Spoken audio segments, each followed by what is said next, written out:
Hello students, मैं Kamini Raria, assistant professor government law college Ajmer से आज फिर मैं आपको LLB थर्ड ईयर के paper 3.6 principle of taxation law के बारे में बताऊंगी। और आज का हमारा टॉपिक इनकम टैक्स एक्ट 1961 के अंतर्गत प्रोसीजर ऑफ असाइनमेंट का रहेगा, यानी कि कर निर्धारण की प्रक्रिया किस प्रकार होती है, प्रोसीजर क्या होता है, कैसे उसको फिलिंग की जाती है, उसके बारे में आज हम बात करेंगे। और इसमें हम सबसे पहले देखते हैं कि कर निर्धारण की कार्यविधि, यानी कि जो भी कार्य करना है या प्रक्रिया जो कोई भी है, किसी करदाता द्वारा अपनी आय का नक्शा प्रस्तुत करने के साथ ही शुरू होती है। कि वो पहले अपनी आय बताता है कि मेरी इस हेड में ऐसी ऐसी आय है जो मैं अर्न करता हूँ, तथा देय कर की गणनाएं मांग का नोटिस जारी होने तक चलती है। चूँकि यह प्रक्रिया 1 वर्ष की आय के संबंध में होती है, अतः यह प्रतिवर्ष दोहराई जाती है। यानी कि इस साल अगर कोई व्यक्ति अपना टैक्स पे कर रहा है तो पिछले साल का गत वर्ष का करेगा, फिर अगले साल करेगा तो इस वर्ष का करेगा, उसके अगले साल करेगा तो पिछले साल का करेगा, तो ये प्रतिवर्ष दोहराई जाती है। तो आज हम देखेंगे इसमें सबसे पहले आय का विवरण, यानी कि रिटर्न ऑफ इनकम के बारे में। और इस रिटर्न ऑफ इनकम में सबसे पहले हम विवरण दाखिल करने की अवधि देखते हैं कि कितने period for filing of return, कि कितने समय में हमें अपना रिटर्न फाइल करना है, विवरण देना है। यह प्रत्येक कंपनी अथवा अन्य कोई भी व्यक्ति जिसकी स्वयं की कुल आय अथवा उस व्यक्ति की कुल आय जिसकी आय पर वह आयकर देने के लिए दायी है, यदि आय अधिकतम कर मुक्त सीमा से अधिक होगी तो वह अपनी तथा उस व्यक्ति की गत वर्ष की आय का विवरण निर्धारित फॉर्म में तथा निर्धारित ढंग से प्रमाणित करके आयकर कार्यालय से नियत तिथि को या इसके पहले निर्धारित विवरणी के अंतर्गत अवश्य प्रस्तुत करेगा। यानी कि उसको समय रहते खुद की अगर करना है या अगर वो कोई काम कर रहा है तो उसकी कंपनी है तो उसकी किसी भी तरीके से जो भी है जिससे भी उसकी आय हो रही है उसको उसका रिटर्न भरना है, विवरणी का दाखिल करनी है। यहाँ लेकिन हम देख रहे हैं कि किंतु यदि कंपनी के अतिरिक्त अन्य कोई व्यक्ति जो आय का विवरण दाखिल नहीं करता तथा बोर्ड तथा अनुसूचित किसी स्थान पर रहता है, वह गत वर्ष में किसी भी समय जो मैं अभी शर्तें बता रही हूँ निम्न शर्तों में से कोई एक शर्त पूरी करता है, तो ऐसा व्यक्ति गत वर्ष की अपनी आय का विवरण प्रिस्क्राइब फॉर्म में निर्धारित फॉर्म में निर्धारित ढंग से प्रमाणित करके देय तिथि से पूर्व दाखिल करना अवश्य करेगा, क्योंकि उसको ऐसा रिटर्न निर्धारित टाइम में समय से रह के दाखिल करना होगा। तो ये शर्तें कौन सी होंगी? पहली तो ये कि वह वित्त क्षेत्रफल से अधिक अचल संपत्ति का स्वामी, किराएदार अथवा अन्य के रूप में कब्जे में रहता है, किसी 2 पहिए वाहन से भिन्न मोटर वाहन का स्वामी या पट्टेदार है, यदि 2 पहिए वाले वाहन के साथ अलग होने वाला वाहन जिसमें अतिरिक्त पहिया लगा हो तो भी वो उसे मोटर वाहन नहीं माना जाएगा, यह सेलुलर फ़ोन का ग्राहक है, वह अपने या किसी अन्य व्यक्ति की विदेश यात्रा पर वह किया है, वह ऐसे क्लब का सदस्य जिसमें प्रवेश शुल्क 25,000 रुपये या इससे अधिक है, बैंक द्वारा अपनी किसी संस्था द्वारा क्रेडिट कार्ड प्रदान किया गया है जिसका कि वह धारक है। तो सेंट्रल गवर्नमेंट केंद्र सरकार चाहे तो अधिसूचना जारी करके उन व्यक्तियों का गत विशिष्ट कर सकती है और जिन पर उक्त दशाएं लागू नहीं होंगी। तो इसमें नियत तिथि क्या है? नियत तिथि है इस धारा के उद्देश्य के लिए नियत तिथि का आशय स्थिति से है जिस पर कि पूर्व करदाता को अपनी आय का विवरण प्रस्तुत करना होगा। यदि करदाता कोई कंपनी अथवा कंपनी से अन्यथा कोई व्यक्ति या किसी फर्म के साझेदार जिसके खातों का ऑडिटिंग यानी कि अंकेक्षण करना आवश्यक है तो उसके लिए नियत तिथि निर्धारित वर्ष की 31 अक्टूबर होगी, अन्य करदाताओं की स्थिति में 31 जुलाई होगी। तो यहाँ पे रिटर्न ऑफ इनकम आय का विवरण दाखिल करने की अवधि पर्टिकुलर दे रखी है और ऐसे व्यक्ति को निर्धारित समय में और निर्धारित ढंग से अपनी आय का रिटर्न भरना होगा। आगे हम सेकंड पॉइंट में बात कर रहे हैं return of penalty for failure to finish return of income. समय सीमा समाप्त होने के पूर्व विवरणी प्रस्तुत नहीं करने पर अर्थदंड लगता है, उनको पेनल्टी लगती है। तो यदि करदाता की आय कर योग्य सीमा से अधिक है और वह संबंधित कर निर्धारण वर्ष की समाप्ति के पूर्व आय की विवरणी प्रस्तुत नहीं करता तो वह उस पर 5,000 रुपये तक का अर्थदंड लगेगा। यदि करदाता की आय कर योग्य सीमा से अधिक नहीं है लेकिन 6 मापदंडों में से कम एक शर्त की पूर्ति करता है तो कर निर्धारण वर्ष की तिथि 31 अक्टूबर तक विवरणी प्रस्तुत करता है तो उसे 5,000 रुपये अर्थदंड लगेगा। यह 1 जून 2001 से प्रभावशील है, ये जो भी व्यवस्थाएं जो मैंने आपको बताई हैं। आगे हम बात कर रहे हैं रिटर्न ऑफ लॉस की, यानी कि हानि का विवरण। यदि किसी व्यक्ति को गत वर्ष में व्यापार अथवा पेशे से आय शीर्षक के अंतर्गत अथवा पूंजी लाभ शीर्षक से हानि होती है तो वैसे आगे ले जाना चाहता है तो इसके लिए समय सीमा के अंदर हानि का विवरण निर्धारित फॉर्म में निर्धारित ढंग से प्रमाणित करके दाखिल कर सकता है। यदि हानि का विवरण प्रस्तुत नहीं किया जाता तो करदाता को हानि को आगे ले जाकर पूरा करने का अधिकार नहीं होगा। यदि मकान संपत्ति से आय शीर्षक से हानि हो तो ऐसी हानि का विवरण निर्धारित समयावधि में भरना अनिवार्य नहीं है, यानी कि वो अगर उस तरफ ले जाता है तो यहाँ पर भरना जरूरी नहीं है। फिर हम आगे बात करेंगे late filing of return of income और बिलेटेड रिटर्न। आय का विवरण देर से दाखिल करना, यानी कि टाइम निकल जाने के बाद अगर दाखिल करता है तो यदि किसी व्यक्ति ने निर्धारित अवधि के अंतर्गत अपनी आय का विवरण दाखिल नहीं किया है तो वह किसी भी गत वर्ष की आय का विवरण संबंधित कर निर्धारण प्रक्रिया पूरी होने से पहले जो भी तिथि पहले आए तक आय का विवरण प्रस्तुत कर देगा, तो उसको कहेंगे बिलेटेड, यानी कि समय समाप्त होने के बाद उसने विवरण पत्र भरा है।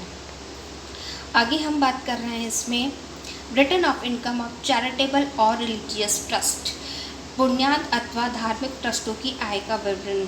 इसमें प्रत्येक व्यक्ति जैसे पूर्णतः या आंशिक रूप से पुण्यात अथवा धार्मिक उद्देश्य के लिए रखी गई संपत्ति एवं ऐच्छिक चंदों से आय प्राप्त होती है और ऐसी कुल आय अधिकतम करयुक्त सीमा से अधिक है तो वह निर्धारित फॉर्म पर निर्धारित अवधि में तथा निर्धारित ढंग से प्रमाणित करके ट्रस्ट की आय का विवरण प्रस्तुत करेगा। जो भी उसमें आय हो रही है उसका विवरण उस हिसाब से प्रस्तुत करेगा। आगे हम बात कर रहे हैं रिटर्न ऑफ पॉलिटिकल पार्टीज़ की, राजनीतिक पार्टियों की आय का विवरण।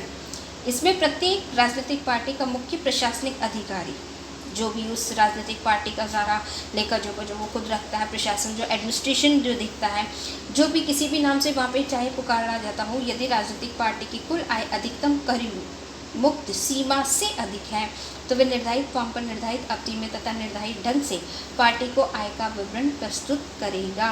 यानी कि ऐसे पॉलिटिकल पार्टीज़ के व्यक्ति को भी रिटर्न अपना समय से फाइल करना होगा।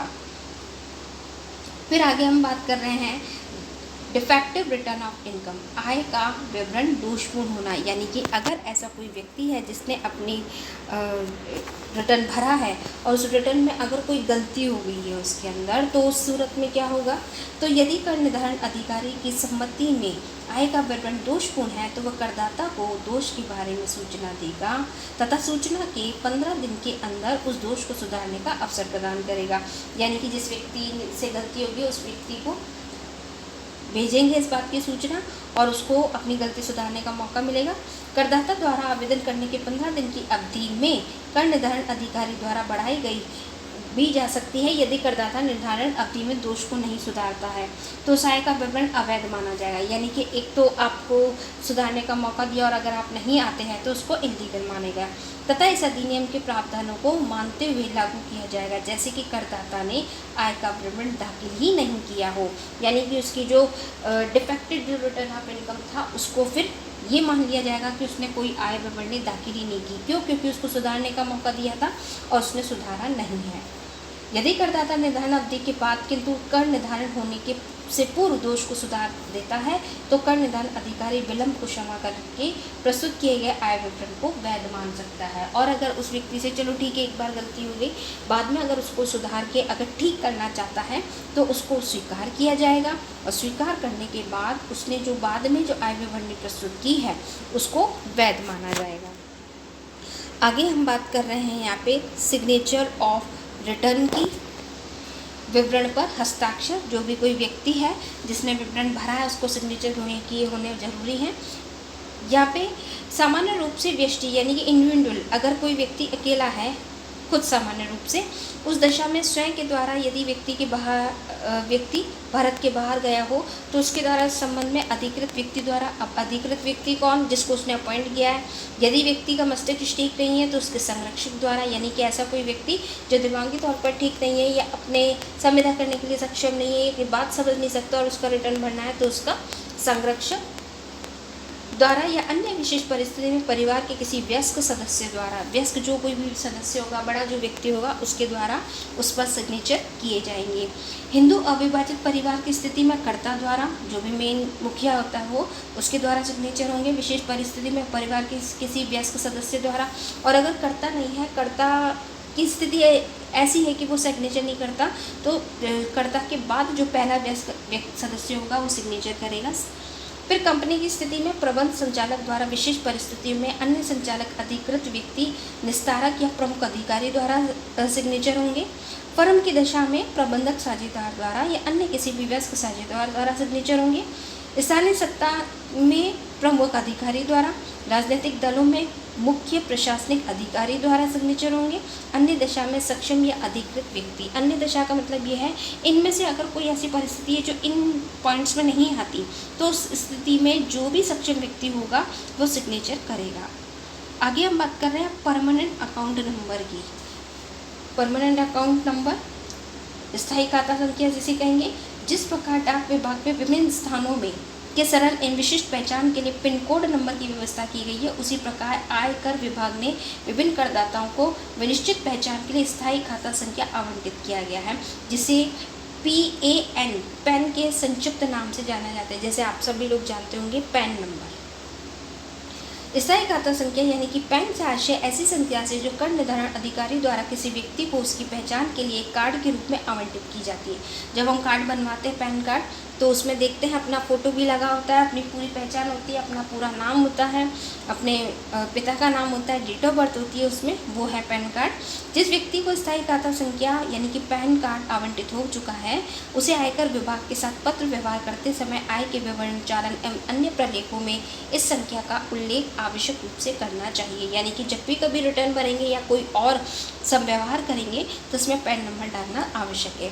या आय के विवरण, चालान एवं अन्य प्रलेखों में इस संख्या का उल्लेख आवश्यक रूप से करना चाहिए। निम्न लेकिन कुछ ऐसी स्थितियां भी हैं, ऐसे प्रत्येक व्यक्ति को स्थायी खाता संख्या प्राप्त करना आवश्यक है। यदि उसकी आय कर मुक्त सीमा से अधिक हो तो उसे पैन नंबर, पैन कार्ड लेना आवश्यक है। वह अन्य व्यक्ति की आय पर कर चुकाने के लिए दायी है। यदि किसी करदाता को अभी तक ये सब होने के बावजूद भी पैन कार्ड यानी कि पैन नंबर आवंटित नहीं हुई हो, तो वह निर्धारित अवधि में फॉर्म संख्या 49A में आवेदन करेगा। यदि कोई व्यक्ति बिना पर्याप्त कारण के निर्धारित समय सीमा में स्थायी खाता संख्या के लिए आवेदन नहीं करता या विवरणों को, प्रलेखों आदि पर स्थायी खाता संख्या नहीं लिखता, तो उस पर अर्थदंड लगाया जा सकता है। तो ये पैन कार्ड यानी कि पैन नंबर प्रत्येक व्यक्ति के लिए आवश्यक है, और खासकर ऐसा व्यक्ति जिसकी आय कर मुक्त आय से अधिक है, तो उसे अपना विवरणी यानी कि अपना रिटर्न भरना होगा। ऐसे प्रत्येक व्यक्ति को अपना रिटर्न भरना होगा जो कि कोई आय किन्हीं भी हेड से प्राप्त करते हैं, और वो आय जो एक सीमा है उससे अधिक है, तो प्रत्येक व्यक्ति को चाहिए कि वो अपना रिटर्न भरे। आगे की क्लास में हम नए टॉपिक के साथ फिर मिलेंगे। Thank you students.